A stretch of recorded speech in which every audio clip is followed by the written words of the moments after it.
D'ailleurs, on va en parler de comment parler à la caméra. Imagine que tu parles à ton pote. La caméra, elle fout la pression.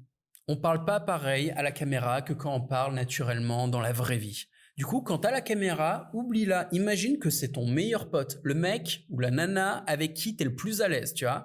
Tu vois cette personne, tu te sens bien, tu te sens intelligente, tu te sens en confiance, tu te sens détendue, tu te sens généreuse, inspirée et tu parles à ton meilleur pote. Ça se passe bien, t'es en train d'avoir une bonne conversation. Également, échauffe-toi en parlant trop intensément. C'est un échauffement que j'aime bien ça. Et je vais lire ce mini-texte que j'ai sous les yeux et je vais le lire de la manière la plus intense possible. Puis après, je vais calmer le ton et tu vas voir que ça passe. Imagine que tu parles à ton pote. Échauffe-toi en parlant trop intensément. Donc tu vois, là, c'est complètement abusé. On se dit, ce mec est fou, il est sous cocaïne, qu'est-ce qui lui arrive? Mais c'est pas grave, c'est un exercice, refais-le quelques fois, puis parle normalement. Je te fais le texte moins intense. Imagine que tu parles à ton pote.